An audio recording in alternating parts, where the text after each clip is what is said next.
Welcome to Fishing Without Bait, a lifetime without definitive expectations, where we help people explode into their lives through full impact mindfulness. Our goal is to help you help yourself live a life worth living and inviting joy into your life. Hi, I'm Jim Ellermeyer. As always, I'm a behavioral health therapist, and I was really looking forward to this evening's podcast. As for the fourth time, we've invited Santina Grace back to our presence. Welcome, Santina. Welcome back. Thank you. For those of you who haven't listened to previous podcasts, and shame on you, could you give a little brief recap of what you are, what we've talked about, and then we'll proceed. Sure. I'll try to make it as brief and succinct as possible. So I am a psychic medium.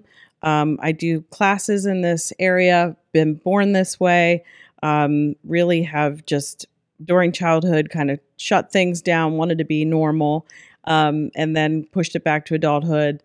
Really in adulthood, embraced a community of people who also had intuitive abilities, was able to kind of connect with that, learn how to hone my own skills in that space. And so just through kind of learning to adapt in my life and then also learning from others and having community and going to places like a spiritualist church and Lilydale and all these fun places full of community and some bookstores in Pittsburgh that no longer exist, just really found my way and learned how to kind of really put into good use some of the things that I came into this lifetime that were innate to who I am as a person.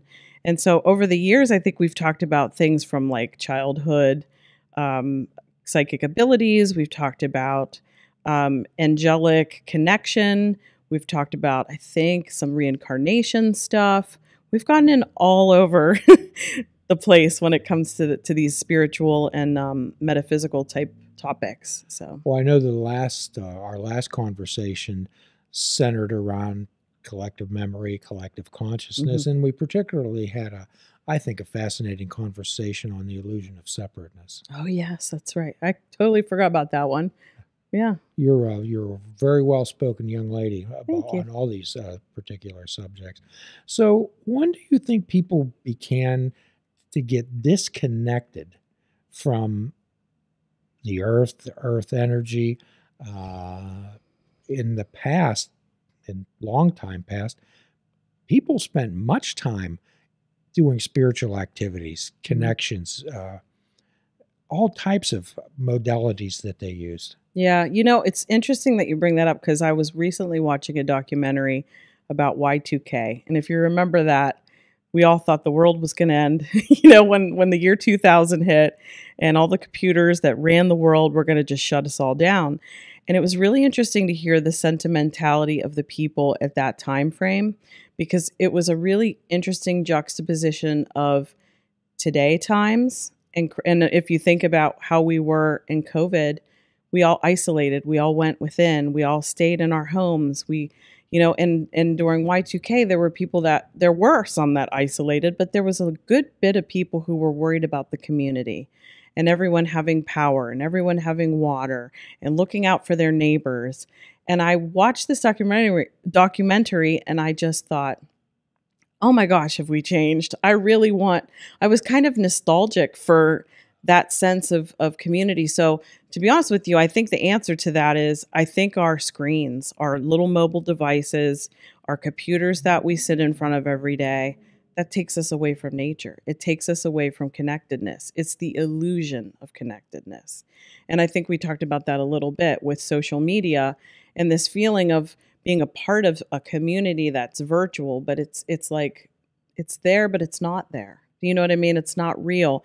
It's not something that you can touch. It's not something that you can fully, I feel like, fully connect with. And so that's why I think these things like forest bathing are becoming more of something that people are looking for, because they need to detoxify their whole kind of energy system from constantly running all these electronic devices and being in front of these screens and having this blue light. And they sell glasses now to protect your eyes from that, when it's like, take a moment, go outside, look at trees, look at the sky.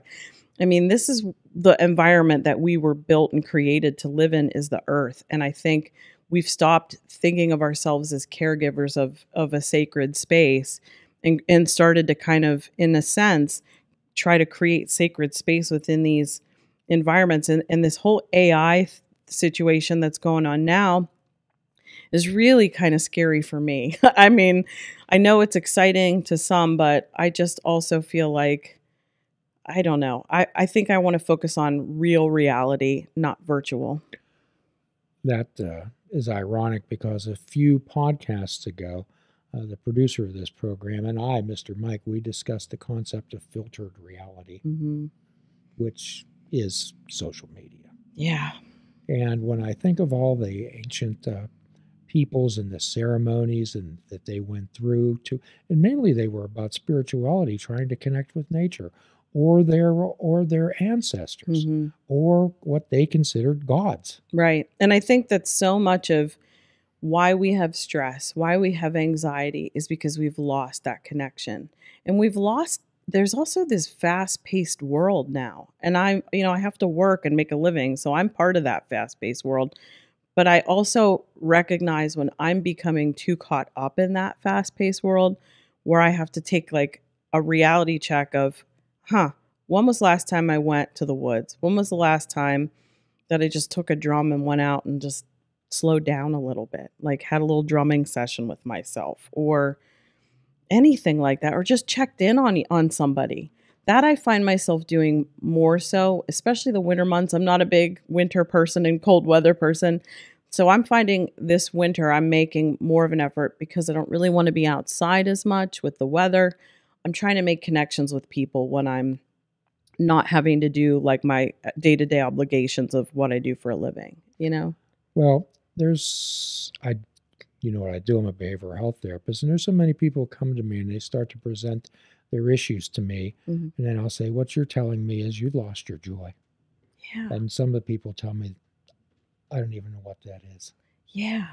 And that makes me sad because I just feel like, I don't know, life's for living, life's for laughter. I think the whole reason why we're here is to connect with each other, to learn from each other. This is the school of life. We're here to learn. We're here to learn from our own mistakes. We're here to learn from each other. We're here to learn from the connections that we have from each other. We're here to learn from the disconnection that sometimes we have from each other, Well, what I try to help people differentiate is the distinction between pleasure and joy. Yeah. And I liken this when a person loves potato chips. And as long as they're eating the potato chips, they feel pleasure. Right. But that needs sustained. Okay. Joy in itself is an organic feeling. It doesn't need sustained. Let's say my granddaughter, whom I love dearly, all my grandchildren. And do I need for her to be in front of me? For me to feel the joy of the love I have for her? Yeah. No, I don't. You don't. Yeah. But at the same time, it's great to have a hug, because that's one thing that I say is distinctive when we're in this physical reality, which I feel this is what scares me about technology and the separation of all of us. Because somebody who I interact with people in the world of spirit an awful lot. And I have said this in other podcasts where I look at myself as an operator and I'm simply connecting, two people so that they can still communicate. And it's interesting to me because it's like when we have each other in physical form, we're meant to be with each other in physical form, not FaceTime, it's about hugging. It's about holding someone's hand. It's about me and you just sitting here on this couch together. I remember during, the pandemic, we had to do this virtually and it was totally a different experience. I mean, I still had a great time, but it's different. And I just kind of feel like we need to remind ourselves that FaceTime should mean face to face, not through a screen, and that we're here to just be there for each other, witness each other, bring each other up, sit through tears. You know what I mean? Well, a lot of time when I have interns, what I have to tell them is much of your job is to sit with people through the pain. And I think so many people were so uncomfortable with pain because society teaches us take a pill for this, make it go away, distract yourself in this way. And I just, it's so much better if you just sit through pain and endure it and just witness it, because you can move through it. When you push it down, when you distract, it's just going to pop its head up like a little whack-a-mole. It'll just keep popping up, popping up, popping up. And that's one of the things where I feel if we're more present with each other, we're more present with ourselves, because we've got Yes. accountability. It's like, yes, I hear the words that you're saying, and this is what I think about the words that you're saying. And that's what we're doing right here. Yes, we are. Yeah. So I have been dealing with so many people who want to focus on themselves, Santina, but they don't know how. Meaning like they're givers, They want to do them. They want to get to know themselves and learn how to live their lives. And actually, what you're talking about, to separate from all of the demands and uncertainty of the world. Mm-hmm. There's many demands. There's so many expectations put on people, Santina, particularly young ladies.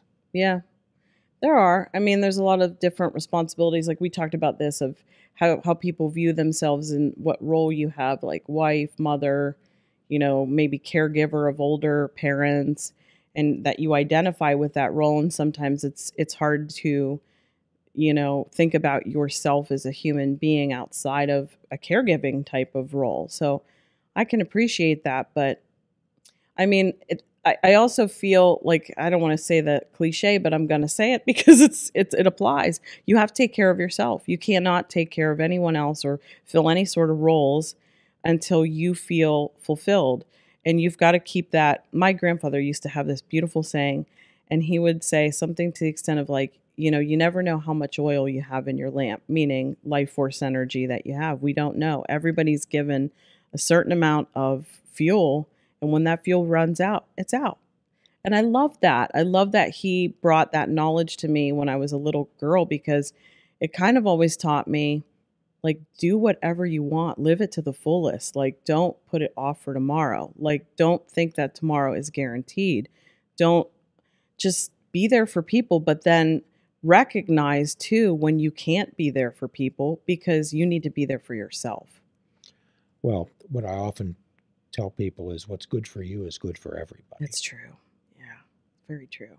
Unless you tend your own garden, you have no fruits or vegetables or flowers to give away. You mentioned earlier about the concept of nature bathing, and that's a Japanese concept, and they had so many beautiful concepts until Western culture came in and made them determine that they had to work 12 hours a day. Yeah. There's so many indigenous kind of cultures that value nature and the cycles of the earth, and they value it. And I just feel we have to get back to that. And we talked about this, I think, in other podcasts too, about the earth and the health of the planet, and that, if we look at the health of the planet and we look at our own, like as a society health, it pretty much is right on par. Our total society health is not great, and neither is our planet. So it's almost like we got to get ourselves and the planet and all of us, we just have to wake up and snap out of it and start taking better care. Well, for my Christian friends, what I suggest to them is when they look at their Bible, that the Creator made humans stewards of the earth, not owners of the earth. That's true. Yeah. And I feel like we've lost that. It's almost like we expect the earth's just going to take care of us forever, and that's just it's simply not happening lately. And if you look at just all the natural disasters, and even when I think back to the fall, it was like every week we were hearing of another major natural disaster.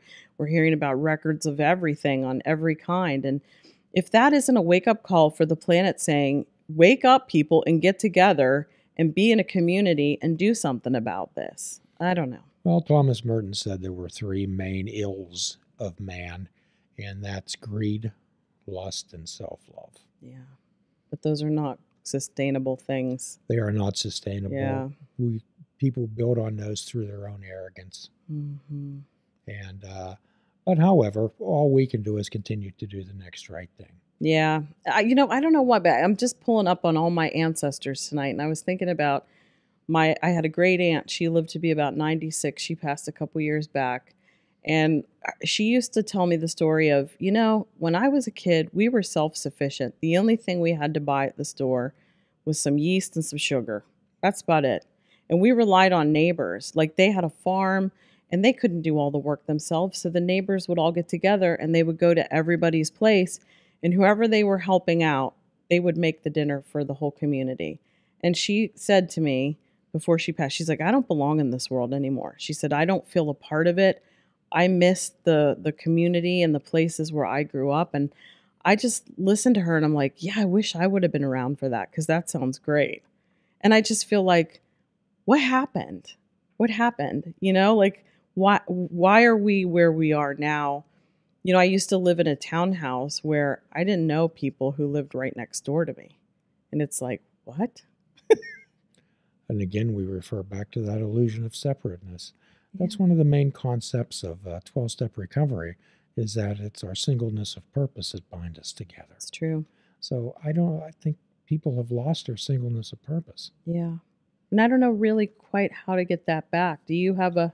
I'm not sure. What I just try to impress upon people is they continue to do the next right thing. Right. I feel like, too, we need to start... I'd always bring up Mr. Rogers, but I love him. And it is about like feeling part of a community, checking on your neighbors, looking, you know what I mean? It's just, I don't know. I think that's the best we can do, is try to live by example, reach out to others, kind of, if we're going to get biblical, do to others as we would want them to do for us. It's like, let's live that. Let's be kind to each other. Let's not judge. Let's not look at separateness. Let's not throw our belief systems on other people too, and let's just be tolerant. All we can do is model behavior and share what works in our life. Agree. Nobody wants to hear advice. Nobody wants to be told what to do. Yeah. We just share what works in our life. If people care to pick up on any of that, that's great. And I deal with so many people now who have these minds of uncertainty, and they have morbid fears of death. Yeah. Yeah, like whenever I hear people who are like, I'm a prepper, I've got all these meals set aside and all this water stockpiled and all this stuff, and I think about that fear that must fuel that kind of mentality, and I actually feel sorry, because I feel that the earth does want to support us. I don't feel like we need to protect ourselves from anything like that. And if it comes down to there's a nuclear situation here, there won't be much to worry about. You know what I mean? And it's like, you better just find peace. So that's where I can't live with fear. I can't. The only thing that I think fear is useful for is to push your boundaries with, to say, like, when you have a fear, like, for example, having a fear of heights or something, which I did have at one point in time. And I explored that, and I was like, well, why do I have a fear of heights? What's that about? And so I was like, you know what? I'm going to try to rock climb. I'm going to learn about how it is to jump out of an airplane and see how that goes. Boy. I just decided to test the boundaries of what my fear was about. And what I ended up finding as I did these like daredevil-y type of stunts is that you can actually push past some of this, I call it mental fear, because something somewhere made a fear in me of great heights. But I was like, why am I fearing that? Let's just really explore that. Let's lean into that fear. Now, there's reasonable fear, like, you can be afraid of violence and things like that, or a riot. That's like, you want to protect yourself. Absolutely. But like, to me, these are kind of like fears that come from, I don't know, in your head, like the fear of the dark when you're a child. Why are you fearing the dark? Maybe because you don't understand what's in the dark or what it is to be in the dark, Well, we talked about, again, pre-podcast, we talked a little bit about collective memory and collective consciousness. Children can be frightened without ever experiencing it before of lightning or of fire or of the dark. That's collective consciousness, and that's collective memory. No child is afraid of a telephone pole.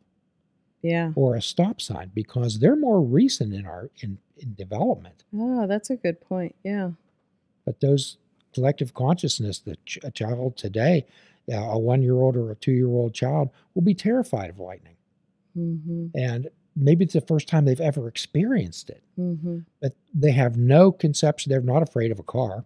They're not afraid of a telephone pole or a stop sign Yeah. or a sidewalk. It's funny, whenever you were talking about childhood, it sparked my memory of I'd never had a fear of strangers either. And when I was a child, they taught stranger danger, don't go and talk to strangers. But I couldn't help it because I just, I could see people's energy and I could know when I wanted to talk to somebody and I wanted to connect and I couldn't help myself. I just couldn't. And so part of me is like, is it really stranger danger? Is it really? Like, I don't know. I think that's back to your whole thought about we're disconnected from the earth. We're disconnected from our subtle energies too.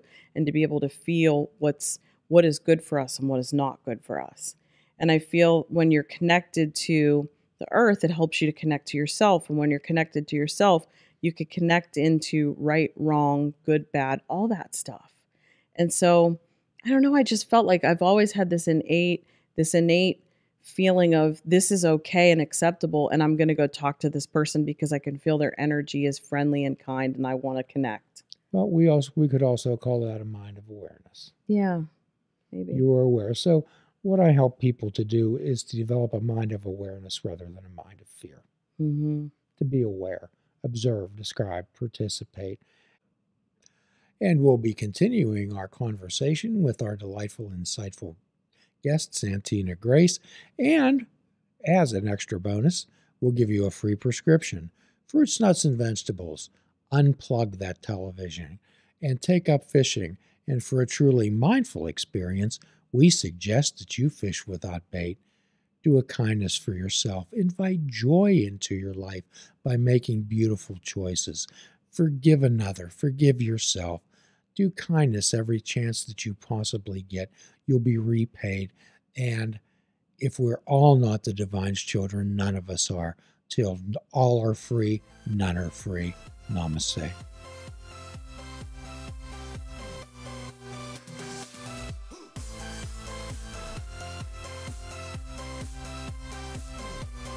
If you're interested in flying the colors of fishing without bait, click the shop icon on our website. We have clothing, mugs, cell phone cases, and so much more. Show the world that you fish without bait.